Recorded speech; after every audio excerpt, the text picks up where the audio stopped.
Why it's so hard to talk about our feelings and emotions, part 3.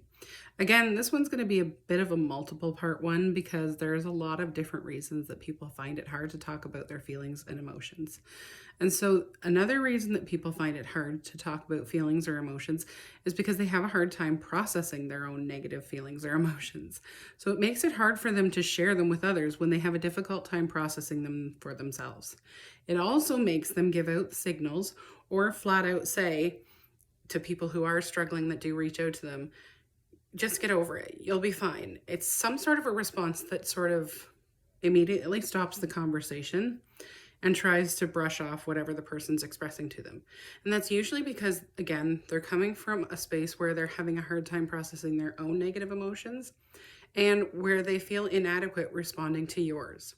So a lot of times they don't know how to help you, they don't know how to support you, and they don't know how to process their own negative emotional energies and experiences. So they don't know how to help you through yours.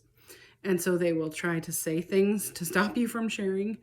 They will give signals that maybe they're not interested or not comfortable with you sharing. And then again, we sort of take on those feelings, and then it makes us less apt to want to share again in the future or with someone else. Because a lot of times people will get more of a rejection than an acceptance when they try to talk about feelings or emotions. And when they have that rejection repeatedly, it tends to put a pattern into their mind that they shouldn't be sharing their feelings or emotions because that's not something that's accepted by other people. And usually, again, it's because those people have issues processing their own negative emotions. And sometimes they just feel inadequate. I'm sure we've all had moments where someone's come to us or gone through an experience and our heart's gone out to them and we feel very bad for them because we know that they're going through a negative experience and they're feeling negative emotions.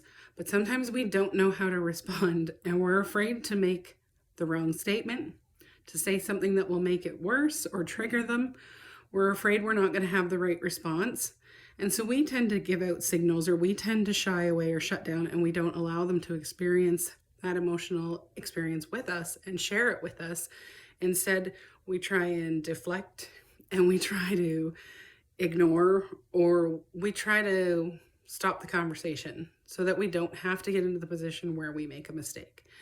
And usually, acknowledging someone else's emotions and experiences, being there, being an ear for them, giving them a hug, being a sounding board, or giving some tips or advice is often more welcome than we realize and often more needed. And even if we don't say the perfect thing and our responses aren't exactly right, responding is better than not giving any attention to them at all, not replying to them, or not allowing them to express themselves or to share their emotions. It sets up a cycle where we start communicating with each other on all kinds of levels that feelings and emotions aren't something that we should share and we should discuss very often.